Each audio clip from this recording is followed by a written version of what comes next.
Oke, Assalamualaikum warahmatullahi wabarakatuh. Kali ini kita masuk ke penulisan KTI part 2. Di sini ada penjelasan tentang bab 2 dan bab 3. Kalau yang pertemuan kemarin Ibu bahas dari cover sampai ke bab 1. Sekarang untuk yang part 2 Ibu bahas dari bab 2 dan bab 3. Oke, perhatikan dengan seksama. Oke, kita perhatikan dulu ya, yang bab 2. Yang bab 2 ini ada tinjauan pustaka. Tinjauan pustaka itu berisikan mengenai informasi-informasi yang kalian dapatkan. Jadi di sini sama halnya isinya tentang pengertian-pengertian yang ada di judul KTI kalian. Kalau kalian ingat, kalau kalian flashback lagi di bagian cover, itu kan judulnya tentang pengaruh berorganisasi terhadap prestasi akademik siswa kelas 11 IPA SMA Negeri 9 Bekasi. Berarti di tinjauan pustaka ini adalah berupa pengertian-pengertian. Kita lihat yang pertama, di sini ada pengertian organisasi menurut John D. Millet. Oke, kemudian ada pengertian organisasi menurut siapa? Minimal ada definisi tentang organisasi ini minimal ada 3 dari para ahli. Nah, nanti kalian lihat judul kalian, setiap judul itu nanti kalian definisikan, dan di sini maksud definisi adalah sudah menurut para ahli. Kemudian yang kedua, kita lihat di sini di paragraf ke 4, ini ada pengertian prestasi. Oke, di sini ada prestasi menurut W.S. Wankiki 1989. Kemudian juga ada lagi prestasi menurut Bukhari. Ada lagi prestasi menurut Siti Pratini. Oke, di sini paham. Nah, kemudian di sini juga ada, Bu, kalau misalkan lebih dari 3 gimana menurut para ahli? Boleh banget. Tadi di sini Ibu tekankan minimal ada 3. Kalau 4, 5 lebih bagus. Nah, sampai paragraf terakhir di sini di slide kedua itu masih banyak banget pengertian definisi prestasi, ya. Oke, kita lanjut ke slide selanjutnya. Nah, di slide yang ketiga ini masih ada prestasi juga menurut Sobur. Kemudian di sini juga langsung ada pengertian tentang akademik. Oke, paragraf 2, paragraf 3 ini masih berhubungan tentang akademik. Kemudian paragraf 4 juga masih ke akademik. Jadi ingat, masing-masing judul itu nanti akan memiliki definisi menurut para ahli. Diingat lagi, judulnya pengaruh berorganisasi terhadap prestasi akademik siswa kelas 11 IPA SMA Negeri 9 Bekasi. Nah, di slide ketiga ini tuh isinya masih tentang definisi prestasi dan akademik, ya. Oke, nanti kita lanjut ke slide selanjutnya, pasti sudah ada bab terbaru. Nah, di sini di paragraf terakhir ada bacaan. Alasan kami memilih judul ini karena menurut kami siswa-siswi yang mengikuti organisasi di samping untuk mengembangkan kemampuan dan mencari manfaat yang tidak dapat mereka dapatkan di organisasi. Beberapa dari mereka ada yang memanfaatkan kegiatan organisasi ini, diantaranya meninggalkan waktu belajar dan lain-lain. Nah, di bagian terakhir ini alasan kalian kenapa sih kalian cenderung memilih judul KTI kalian. Oke? Di sini paham? Nah, dari slide 2 dan 3 itu semuanya definisi tentang yang ada di judul KTI kalian. Nah, bagian terakhirnya, paragraf terakhir di slide ketiga, itu alasan kalian kenapa kalian memilih judul tersebut.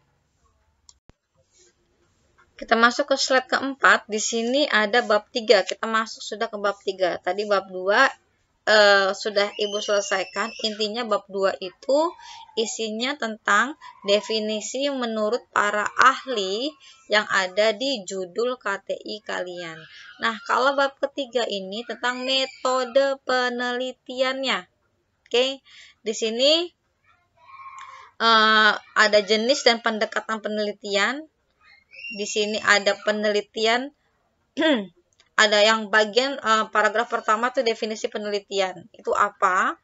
Kemudian bagian paragraf ketiga itu sudah mengerucut dalam hal ini penelitian yang digunakan oleh peneliti yang lebih kepada penelitian yang bersifat deskriptif.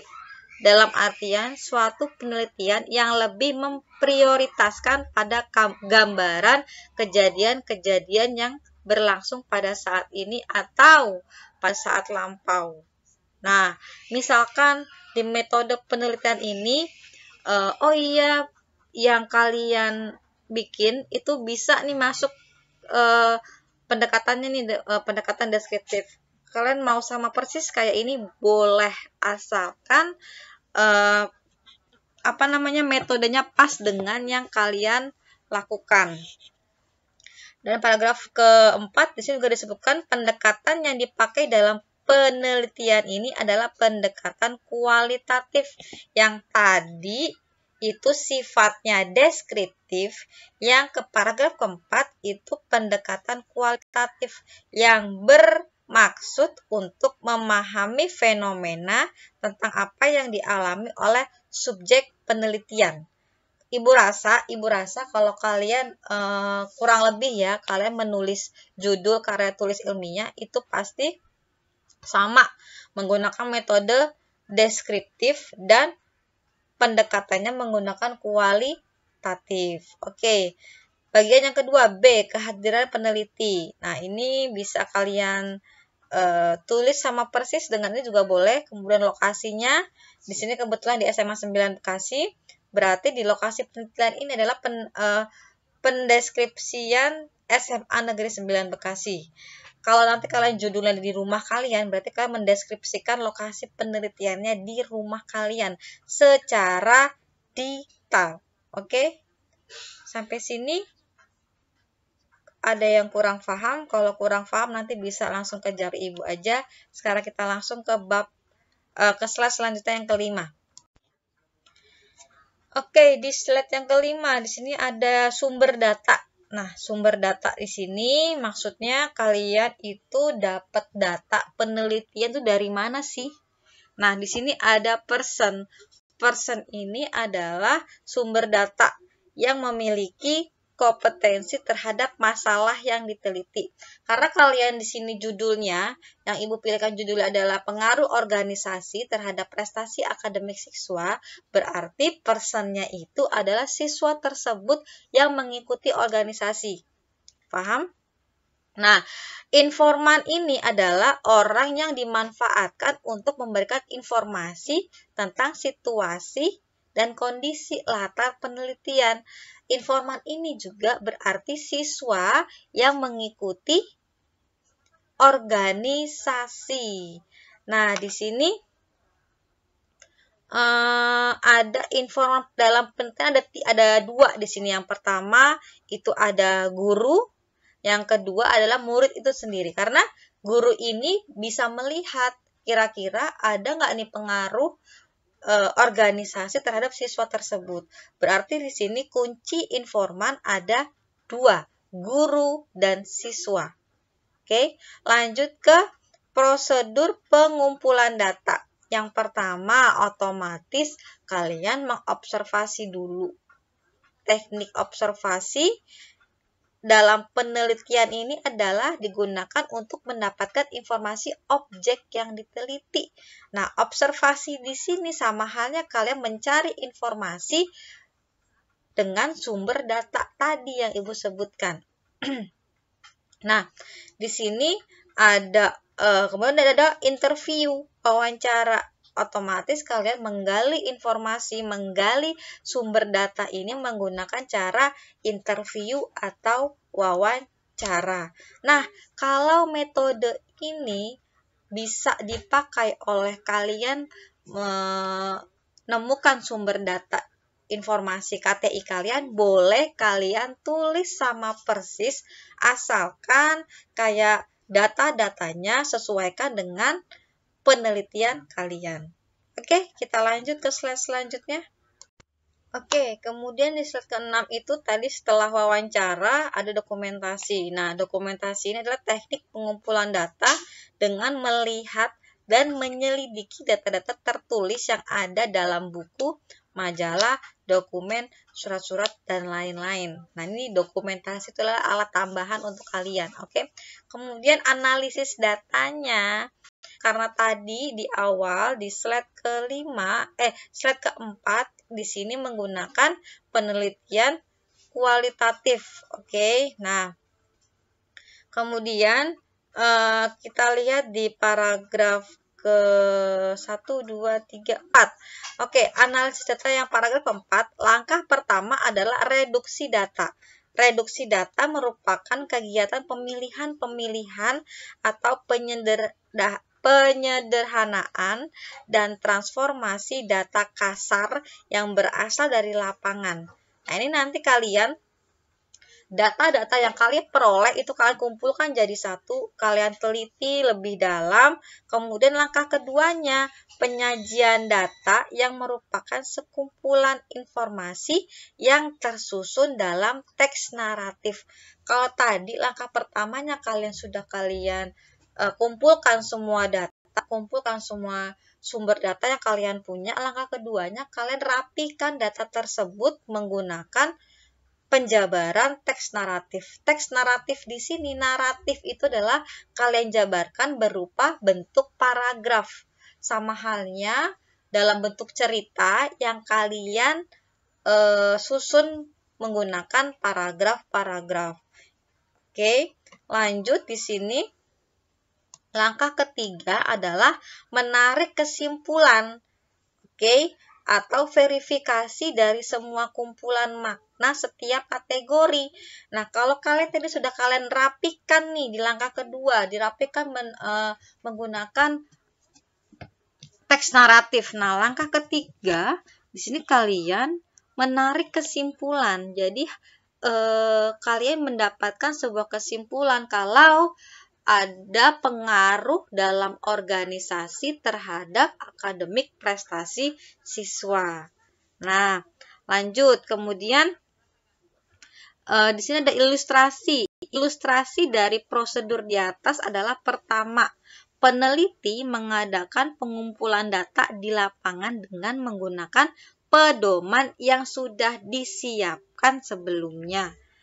Nah, di sini maksudnya dari analisis data ini kalian mendapatkan ilustrasi nih. Oh ya, apa yang kalian wajib lakukan? Yang pertama ini, yang kedua ini, yang ketiga ini. Ya, jadi kalau kalian sudah dapat gambaran apa yang akan ingin kalian lakukan nanti di bab 4 itu sudah terkumpul semua, kalian tinggal tulis ya. Nah, kemudian setelah data dilacak, diperdalam, dan diuji kebenarannya, selanjutnya dicari maknanya berdasarkan kajian kritik yang digunakan. Oke, langkah selanjutnya data diinformasikan dan disusun secara tematik dalam bentuk teks naratif. Nah, di sini ini bab 3 menuju ke bab 4.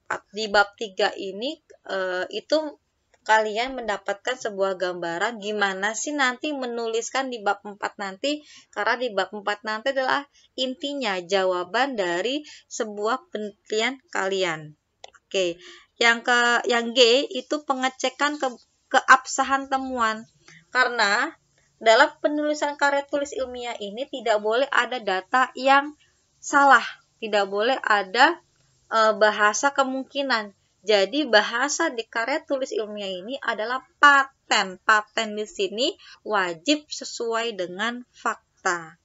Oke, kita lanjut ke slide terakhir di slide 7. Oke, di slide yang ke-7, slide terakhir di bab ketiga. Di sini ada tahap-tahap penelitian, ada rancangan penelitian, ada tahapan pelaksanaan penelitian, ada tahapan pralapangan, ada tahap pekerja lapangan. Nah, ini bisa kalian kondisikan dengan penelitian yang akan kalian lakukan. Ya, di bab 3 ini, misalkan kalian menemukan metode penelitian yang pas dengan karya tulis kalian, ilmiah kalian, itu kalian boleh samakan. Misalkan, Bu, saya kayak persis deh sama yang Ibu jelaskan di sini. Boleh nggak sama? Boleh sama. Asalkan nanti datanya disesuaikan dengan karya tulis ilmiah kalian. Misalkan kayak tadi, subjek penelitiannya siapa, kemudian objeknya di mana, itu kalian setarakan dengan karya tulis ilmiah kalian yang kalian buat. Ya, oke. Di sini sudah selesai. Sudah ada bab 2 dan bab 3 yang sudah Ibu jelaskan. Nah, nanti di slide selanjutnya itu bab 4, berarti di pertemuan yang part 3 itu akan Ibu jelaskan bab 4 dan bab 5. Di sini kalian setelah kalian menyimak penjelasan Ibu di bab 2 dan bab 3, berarti kalian langsung membuat bab 2 dan bab 3-nya saja. Ya, langsung dibuat. Kalian sesuaikan dengan judul karya tulis ilmiah kalian. Oke. Nah, di sini kemarin Ibu lupa menjelaskan di part pertama. Di part pertama itu ada halaman dari cover sampai bagian sebelum bab 1. Itu menggunakan halaman berupa Romawi, ya. Halaman berupa Romawi. Nah, letaknya di mana, Bu? Letaknya ada di tengah bawah. Ya, ada di tengah bawah. 1, 2, sampai ke pokoknya sebelum bab 1. Nah, kalau sudah masuk ke bab 1, berarti halaman kalian ada di sebelah kanan atas dengan menggunakan angka. Ya, ingat, setelah bab 1 nanti sampai bab 5 terakhir, halaman kalian ada di pojok kanan atas. Ya, jadi nanti bisa kalian buat di part kedua ini halamannya di pojok kanan atas. Oke?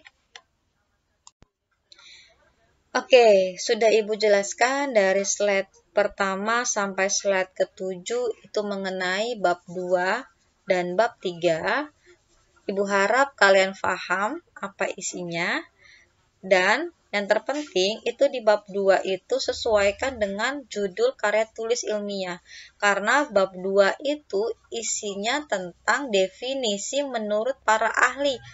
Oke. Nah, bab 3 itu metode penelitian. Kalau metode penelitian yang Ibu jelaskan kali ini sama atau bisa kalian pakai di metode kalian karya tulis ilmiah kalian, boleh kalian samakan dengan yang Ibu jelaskan, asalkan datanya disesuaikan dengan judul kalian.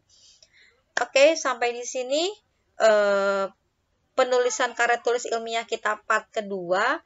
Ibu harap kalian paham, kerjakan dengan kelompok, tolong dibagi anggotanya, ada yang mengerjakan bab 2, ada yang mencari, nanti cari yang pengertian ini yang menurut ini, ya pokoknya minimal 3.